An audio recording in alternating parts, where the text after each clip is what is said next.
قرآن کہہ رہے ام عندہم الغیب فہم یکتبون، کیا ان کے پاس غیب کا علم ہے جس کو یہ لکھ رہے ہیں؟ کیا علم؟ یہ خوش فہمی کا شکار ہیں. دیکھو جتنے بھی لوگ جو مذہب کو فالو نہیں کر رہے، حقیقت میں وہ اس خوش فہمی میں مبتلا ہیں کہ ہمیں کچھ بھی ہونے والا نہیں ہے. جیسے ہماری حالت اچھی ہے، ہمارا فیوچر بھی ایسا، یا تو مر کے ختم ہو جائیں گے، اور اگر مل بھی گیا تو کوئی برا نہیں، ہم کو برے تھوڑی ہیں، ہم کوئی برے تھوڑی ہیں. تو اللہ نے اس کا جواب دیا کہ کیا ان کے پاس فیوچر کا علم ہے؟ پہلے سے مستقبل کے بارے میں کبھی بھی بات کی جائے گی تو علم کے بغیر نہیں کی جا سکتی. کوئی آدمی کہہ رہا نا فیوچر میں ایسا ہونے والا ہے، تو آپ اس سے دلیل پوچھیں گے آپ کو کس نے بتایا؟ وہ تانے بانے ملائے گا، صغرے کبرے ملائے گا، تو پھر اس کے بعد اگر وہ ایسے ہی کہہ رہا ہے کل یہ ہو جائے گا، پرسوں یہ ہو جائے گا، دیکھو مستقبل کے بارے میں یہ کہوں کہ کل پیر ہے تو یہ بھی فیوچر کی خبر ہے. آپ اس میں مجھ سے یہ پوچھ سکتے ہو کہ کیا دلیل ہے؟ میں کہوں گا دلیل یہ کہ آج کیا ہے؟ اتوار ہے. یہاں دلیل ہے، یہاں میرے لیے یہ دعویٰ کرنا درست ہے کہ کل کیا ہے؟ پیر ہے. لیکن اگر میرے پاس دلیل نہیں ہے اور میں کہوں کہ کل جو ہے وہ کل دنیا میں 3000 آدمی مر جائیں گے ایک ہی کسی حادثے میں، تو لوگ پوچھیں گے بھائی کیا دلیل ہے کسی حادثے میں 3000 آدمی مر جائیں گے؟ اب میرے ذمے کیا ہے؟ میں کہوں وہ ویسے ہی میرا ذوق کہہ رہا ہے. تو یار کوئی مانے گا کوئی؟ اچھا عجیب بات یہ کہ روحانی عاملوں کی یہ باتیں مان لیتے ہیں لوگ. میں یہ کہوں نا کل 3000 آدمی ایک حادثے میں، اللہ نہ کرے مرے، میں ایک مثال دے رہا ہوں، تو لوگ کہیں گے کہاں سے پتا چلا؟ لوگ کہیں گے بھائی جھوٹ بول رہے، اس کو کس نے بتایا؟ یا تو قاتلوں سے تعلقات ہیں جس نے مارنے کا ارادہ کیا ہے، ایسا بھی نہیں ہے تو یہ ہوائی بات ہوگی. لیکن یہی بات روحانی عامل کرے گا تو لوگ کیا کریں گے؟ حضرت کا علم ہے بھائی، حضرت کے پاس بولو علم ہے. ابھی روحانی عاملوں پہ نہیں جاؤں گا، پھر میں معین اختر کی طرح نا بلب کے رشتہ داروں کو بھی، تو اب تو میں روحانی عاملوں کے رشتہ داروں کو بھی اچھے الفاظ سے یاد نہیں کر. رشتہ داروں سے مراد وہی جو بلب کے رشتہ دار تھے. اب آپ کہیں گے بلب کے کون سے رشتہ دار ہوتے ہیں؟ ہمارے ہاں کبھی بھی جس بندے کو برا کہا جاتا ہے گالی اس کو نہیں دی جاتی، ہمیشہ اس کے رشتہ داروں کو ہمیشہ گالی دی جاتی ہے. یہ ہمارے ایک ٹرینڈ چلنے کے. تو قرآن کہتا ہے کہ ام عندہم الغیب فہم یکتبون. کیسے دیکھو ہمیں جھنجھوڑ رہا ہے قرآن کہ تم اپنے بارے میں کیوں فرض کر کے بیٹھے ہوئے ہو کہ تمہیں کچھ بھی ہونے والا نہیں ہے، تمہیں سزا نہیں ملے گی. یہ تمہیں کس نے بتایا ہے؟ فاصبر لحکم ربک ولا تکن کصاحب الحوت. جب نبی یہ مطالبے کرتے تھے تو پھر بھی آگے سے کوئی رسپانس نہیں ملتا تو انسان کو بے انتہا تکلیف ہوتی ہے کہ کن پتھر دل لوگوں سے واسطہ پڑا ہے. تو قرآن کہتا ہے فاصبر، اے نبی آپ کیا کرو؟ صبر. ولا تکن کصاحب الحوت، مچھلی والے یونس کی طرح جلباز مت بنو. حضرت یونس علیہ السلام کی قوم نے بھی یہی سلوک کیا، لیکن یونس علیہ السلام چاہتے تھے جلدی سے فیصلہ ہو اور اپنی قوم کو چھوڑ کے نکل گئے. تو اللہ نے اس پہ آپ کی تنبیہ کی. تو آپ بھی اے نبی جلد بازی مت کریں. تو یہ نبی کے ذریعے سے ہمیں بھی بتایا جا رہا ہے کہ آپ حق کی دعوت دیتے رہیں اور یہ نہ دیکھیں کہ یہ جو اللہ کے نافرمان لوگ ہیں، جو حق کو نہیں ماننے والے لوگ، وہ پھر بھی پھل پھول رہے ہیں. اس ٹینشن میں مت آؤ، کیونکہ اللہ انصاف کرتا ہے مگر اس میں دیر ہوتی ہے، اندھیر نہیں ہوتی. وہ لے گا انتقام، ان کو اپنے حال پہ چھوڑ دو. یہ اللہ کی حکمت اسی کا تقاضا کرتی ہے، چھوڑ دیا جائے اپنے حال پہ. آج جو اہل حق ہے نا ان کو بہت تکلیف ہوتی ہے کہ جب یہ ہم صحیح بات کر رہے ہیں لیکن آگے جواب جو مل رہا ہے وہ کیا مل رہا ہے؟ الٹا، کوئی مان کے نہیں دے رہا. تو اللہ فرماتے ہیں وَلَا تَكُنْ كَصَاحِبِ الْحُوتِ إِذْ نَادَى وَهُوَ مَكْظُومٌ. یونس علیہ السلام نے جلد بازی کی اور بالآخر اللہ کی طرف سے ان کو دنیا میں تنبیہ ہوئی ہے، سزا ملی ہے. اور وہ سزا کیا ملی؟ اذ نادا وہو مکظوم. مچھلی کے پیٹ میں گئے، غم سے گھٹ رہے تھے اور اللہ کو پکارا. فنادا فی الظلمات اللہ الہ الا انت سبحانک انی کنت من الظالمین. اے اللہ تیرے سوا کوئی عبادت کے لائق نہیں. غلطی کس کی ہے؟ میری غلطی، میں نے اپنی جان پہ ظلم کی. تو اللہ نے کیا کیا؟ مچھلی کے پیٹ سے نکال لیا. دیکھو یونس علیہ السلام نے اللہ کے حکم پہ کتنا عرصہ تبلیغ، قوم نے نالائقی کی پھر بھی نہیں مانے. سزا بجائے قوم کو ملنے کے کس کو مل رہی ہے؟ بولتے کیوں نہیں؟ الٹا حضرت یونس علیہ السلام کو مل رہی ہے سزا. تو اب آپ بتاؤ کیسا پیغمبروں کا صبر کا پیمانہ ہے. ایسے موقع پہ بھی اللہ کے خلاف کوئی شکایت زبان سے بولو نہیں. کیوں؟ اللہ یونس علیہ السلام کے عمل میں ہمیں بتا رہے ہیں کہ دینداری کا یہ مطلب نہیں ہے کہ تم اچھے بنو گے تو اللہ کی نوازشیں آنا شروع ہو جائیں گی. دینداری کا مطلب یہ کہ جو اللہ کا کام ہے وہ اس کو کرنے دو. تمہارا کام ہے عاجزی انکساری، بس میں ہی غلط، صحیح ہو کے بھی کون غلط؟ میں غلط. ہمیشہ غلطی کس کی کھاتے میں ڈالنی ہے؟ بولتے کیوں نہیں؟ دیکھو ہم نماز پڑھتے ہیں، نماز کے بعد 3 دفعہ استغفر اللہ پڑھتے ہیں. تو کیا کسی نامحرم کو دیکھا ہوتا ہے ہم نے نماز میں؟ بولتے کیوں نہیں؟ تو کوئی تک بنتا ہے استغفر اللہ کا؟ یا ہم نے کوئی جرم کیا ہے، نماز پڑھی اور کیا کہلوایا جا رہا ہے؟ استغفر اللہ استغفر اللہ. بھائی اگر استغفر اللہ پڑھنا تھا تو یہ نماز پڑھی کیوں کی تم نے؟ ہمیں یہ بتایا جا رہا ہے کہ تم نیکی کر کے بھی کیا سمجھو جیسے تم نے گناہ کیا ہے. کیسے گناہ؟ نماز گناہ نہیں ہے بھائی. تم یہ کہو اے اللہ جس طرح سے پڑھنی چاہیے تھی اس طرح سے نہیں پڑھی میں. تو نیکی کر کے بھی کہا جا رہا ہے کہ ہم غلط ہیں, ہم نے اللہ جو پڑھنی تھی ہمیں معاف کر دے, ہم سے نہیں ہوئی صحیح, ہم سے کام کیا ہو گیا, غلط ہو گیا. مجھے یاد ہے 25-30 سال پرانا قصہ ہے, چھوٹا بچہ تھا میں اس وقت. ایک تبلیغی جماعت میں نا ایک صاحب کے سال پہ سال لگ رہے تھے, پوری دنیا میں وہ ان کے سفر ہوئے, بڑا انہوں نے وقف کیا ہوا تھا اپنے آپ کو تبلیغی جماعت کے لیے. تو میرا ان سے ٹاکرا ہو گیا, وہ مجھے سمجھانے لگے جماعت میں نکلو سیرو سے, جیسے تبلیغ والے کرتے ہیں. مجھے پتا تھا یہ بہت ہی پرانے کھیڑو ہیں اور ان کی تو زندگیاں گزر گئی ہیں اس کام میں. میں نے کہا ماشاءاللہ اللہ نے آپ سے بڑا کام لیا ہے تبلیغ. کہتے ہیں ہاں میں نے بہت بگاڑا ہے تبلیغ کے کام. کہہ رہے ہم تو کام بنانے والے نہیں, کس میں ہم تو بگاڑنے. کہہ رہے میں تو بگاڑ ہی رہا ہوں جب سے. مجھے ان کا یہ اسٹائل بہت اچھا لگا, یعنی اپنے آپ کو کہہ رہے ہیں کہ تبلیغی جماعت میں اگر کوئی خرابی ہے تو وہ کس کی وجہ سے ہے, بولو. وہ اپنے بارے میں کہہ رہے ہیں وہ کس کی وجہ سے, مجھے نہیں کہہ رہے تھے اپنے بارے میں کہہ رہے تھے, وہ کس کی وجہ سے, میری وجہ سے. کہہ رہے ہم کام بنانے والے نہیں بلکہ بگاڑنے والے. اب کوئی فسادی ہوتا تو کہتا ہے جب بگاڑنے والا تو کر کیوں رہا ہے پھر ہمیں, یہ تو اس نے خود کہا ہے, اپنی زبان سے بولا ہے کہ ہم بگاڑنے والے ہیں, یوٹیوب پہ کلپ ڈالتا ہے یہ دیکھو خود. تو مجھے ان کی یہ تواضع پسند آئی. میں نے کہا دیکھو یہ بیچارہ صبح و شام اس کام میں لگا رہتا ہے, مگر یہ کہہ رہا ہے جو تبلیغ کا کام پھیل رہا ہے اس میں جو برکتیں ہو رہی ہیں وہ میرے علاوہ لوگوں کی وجہ سے ہو رہی ہیں, اور جو خرابی آ رہی ہیں وہ کس وجہ سے ہو رہی ہیں, وہ ساری میری وجہ سے ہو رہی. تو آج مارکیٹ میں یہ چیز کیا ہے, شارٹ. ہر اچھا کام میں نے کی, برا کام ستار بھائی نے کی. ستار بھائی نہ ملے کہیں مجھے. ایک دن ایک فون آیا, میں نے فون اٹھایا, کون کہہ رہے, ستار بھائی بات کر رہا ہوں. میں نے کہا بیٹا یہ مجھے ہی چھوڑے گا, یہ کہے گا مفتی صاحب بہت تم نے جو ہے نا, لیکن وہ شکر ہے ایسی کوئی بات تھی نہیں. تو جنات کا دیکھ لو, قرآن مجید میں آتا ہے کہ جب نبی صلی اللہ علیہ وسلم نے تبلیغ کا کام شروع کیا نا, تو جنات بھی کی ایک جماعت نے نبی کے قرآن کی تلاوت سنی اور جا کے اپنی قوم کو انہوں نے تبلیغ کرنا شروع کی. تبلیغ کا انداز دیکھو جنات کا, کیونکہ ہدایت مل گئی تھی ان کو, مسلمان ہو گئے تھے. تو تبلیغ کیسے کر رہے ہیں کہ بھئی دیکھو دنیا میں کوئی بڑا کام ہوا ہے, ہمارا آسمانوں پہ داخلہ بند ہو گیا, انا لا ندری ہمیں نہیں پتا, اشر ارید بمن فی الارض کہ جو اللہ نے محمد صلی اللہ علیہ وسلم کو دنیا میں بھیجا اور شیاطین کا اوپر جانے کا سیٹ اپ بند کر دیا, ہمیں نہیں پتا کہ زمین والوں کے ساتھ شر کا ارادہ, کیونکہ بعض دفعہ اللہ پیغمبروں کو بھیجتے ہیں حجت تمام کرنے کے لیے تاکہ حجت تمام ہو اور پوری قوم کو تباہ کر دیں, تو شر بھی ہوتا ہے نا اس میں. کہہ رہے ہیں انا لا ندری ہمیں نہیں پتا, اشر ارید بمن فی الارض کہ جو لوگ زمین میں رہتے ہیں ان کے ساتھ برائی کا ارادہ کیا گیا ہے, ام اراد بہم ربہم رشدا یا ان کے رب نے ان کے ساتھ بھلائی کا ارادہ کیا ہے. اسٹائل نہیں سمجھ میں آیا میرا خیال ہے. دیکھو جملہ یہ ہونا چاہیے تھا کہ ہمیں نہیں پتا یہ جو کچھ ہو رہا ہے, ہمیں نہیں پتا کہ رب نے ان کے ساتھ برا چاہا ہے یا اچھا چاہا ہے. اصل میں تو یہ ہونا چاہیے نا. لیکن جنات کیا کہہ رہے ہیں, آج کل تو انسان اتنے سمجھدار نہیں ہے جتنے اس زمانے کے جنات سمجھدار تھے. جنات یہ نہیں کہہ رہے کہ ہمیں نہیں پتا کہ اللہ نے انسانوں کے ساتھ برائی کا ارادہ کیا ہے یا اچھائی کا, یا تو یہ کہنا چاہیے تھا, یا جنات کو بالکل اس کے الٹ کہنا چاہیے تھا کہ ہمیں نہیں پتا کہ زمین والوں کے ساتھ برائی کا ارادہ کیا گیا ہے. کر کون رہا ہے یہ نام نہیں لے رہے, ہم ہائی لائٹ نہیں کر رہے. انسانوں کے ساتھ برائی کا ارادہ کیا گیا ہے یا اچھائی کا ارادہ کیا گیا. دونوں پیسو وائس ہوتے ہیں, ایکٹیو پیسو کا فرق تو پتا ہوگا نا. بھائی اس نے مارا ہے وہ مارا گیا ہے. جب ہم کہتے ہیں ہی از کلڈ وہ مارا گیا ہے, تو مارنے والے کو ہم شو نہیں کر رہے ہوتے, فاعل کا نہیں پتا ہوتا, سبجیکٹ کا نہیں پتا ہوتا کہ مارنے والا ہے کون, سمجھ میں نہیں آ رہی. تو قرآن کہہ رہا ہے ہونا یہ چاہیے تھا کہ جنات یا تو شر اور خیر کا ارادہ کرنے والے کا نام نہ بتاتے کہ کون ارادہ کر رہا ہے, بلکہ دونوں کو پیسو وائس میں لاتے کہ ہمیں نہیں پتا کہ زمین والوں کے ساتھ برائی کا ارادہ کیا گیا یا اچھائی کا ارادہ کیا گیا. یا تو یوں کہتے, اور اگر سبجیکٹ کا ذکر کرتے تو یوں کہتے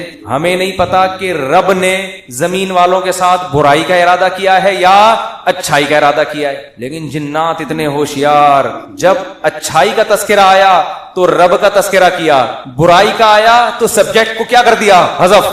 تو کیا کہہ رہے ہیں, انا لا ندری ساڈی عقل چ بات نہیں آندی, سانو نہیں پتا کہ اشر ارید بمن فی الارض پیسو وائس کہ زمین والوں کے ساتھ برائی کا ارادہ کیا گیا ہے. کون کر رہا ہے یہ نہیں بتائیں گے, یہ میں نہیں بتاؤں گا, یہ نہیں بتاؤں گا میں. حالانکہ وہ بھی کون کر رہا ہے, اللہ ہی کر رہا ہے نا, لیکن اللہ کا نام نہیں لے رہے. ہمیں نہیں پتا کہ زمین والوں کے ساتھ برائی کا ارادہ کیا گیا ہے یا اللہ نے اچھائی کا ارادہ کیا ہے. اچھائی کی جب بات آئی تو اللہ کی طرف نسبت, برائی کی بات آئی تو وہ بھی تو اللہ ارادہ کر رہا ہے, لیکن اللہ کا نام ذکر نہیں کر رہے ادب کی وجہ سے کہ بھائی برائی اگر ہو رہی ہے تو اللہ تو کر تو رہا ہے, لیکن انسانوں کی حرکتوں کی وجہ سے ہو رہا ہے, تو گویا انسان خود ہی کر رہے ہیں اپنے ساتھ. یہ اللہ تو محض ایک خالق ہے, کر کون رہے ہیں, یہ خود ہی کم وقت کر رہے ہیں. اچھائی ہو رہی ہے تو پھر اللہ کر رہا ہے. یہ تمیز ہمیں کس سے سیکھنی چاہیے؟ جنات سے. کوشش نہ کریں کسی جن کو بھلا کے تمیز کے چکر میں ایسا نہ ہو کہ مارکیٹ سے بالکل شارٹ ہو جائیں. تو اس سے ہمیں یہ پتا چلا کہ اسلام میں بڑے کا احترام ہے. بعض چیزیں حقیقت پر مبنی ہوتی ہیں مگر اس کو زبان سے ادا نہیں کیا جاتا. جیسے اللہ کی تعظیم ہے ایسے ہی بڑوں کی بھی تعظیم ہے. حدیث میں آتا ہے آپ صلی اللہ علیہ وسلم نے فرمایا جو ہمارے بڑوں کی تعظیم نہیں کرتا وہ ہم میں سے نہیں ہے. تو جب کوئی برائی کی نسبت کسی بڑے کی طرف کی جائے تو ابا کا نام لے کے نہ بتایا کرو یہ سب کچھ ابا نے کیا ہے. بولو بھائی یہ ہمارے گھر میں ہوا ہے, ٹھیک ہے نا, یہ ہمارے گھر میں. بولتے کیوں نہیں؟ مثال کے طور پر اس دن ابا ایسے پھل لے کر آئے جس کی وجہ سے بچوں کو ڈائریا ہو گیا. اتفاق سے اس دن ابا سڑے ہوئے پھل لے آئے سستے کے چکر میں. ابا ایسے کام کرتے رہتے ہیں مارکیٹ میں. اب بچے لیٹے ہوئے ہیں تو اب بیگم کو چاہیے یہ نہ کہے کہ انہوں نے ڈائریا پھیلایا ہے, بلکہ کہے ہمارے گھر میں ڈائریا پھیل گئی, ٹھیک ہے نا. وہ ابا خود ہی سمجھ جائے گا کس نے کیا یہ کام. پھل کی طرف نسبت کرتے ہیں پھلوں نے بیمار کیا ہے. نسبت بولو بچے بھی یہ نہ کہیں ہمارے ابا نے ہمیں بیمار کیا ہے, بلکہ بچے یہ کہیں ان پھلوں نے ہمیں, بلکہ پھل سے ابا سمجھ جائیں گے اصل میں مجھے چھیڑ رہے ہیں, بس ابا ہو گئے بیمار. آج کل ادب تمیز مارکیٹ سے بالکل شارٹ. ایک آدمی کو کرونا ہوا اس کے بعد اس کی بیوی کو بھی ہو گیا. مجھے بار بار آ کے بتا رہے میری بیوی کہہ رہی آپ کی وجہ سے ہوا ہے. دیکھو اس آدمی کو تو ٹینشن ہوگی نا یار, وہ ہو گیا اللہ کی طرف سے ہو گیا. نہیں پہلے آپ کو ہوا تھا تو آپ کی وجہ سے کس کو ہوا ہے؟ مجھے. اسی طرح شوہر بھی بیوی پہ بلی ڈال سکتا ہے, تمہیں ہوا تھا تمہاری وجہ سے مجھے ہوا ہے. بھائی کس کی وجہ سے ہوا ہے؟ بس اللہ کی قدرت ہے, ہو گیا. چھوڑو وہ کون گلے ملا تھا آپ سے, کس نے آپ کی طرف منہ کر کے چھینکا تھا.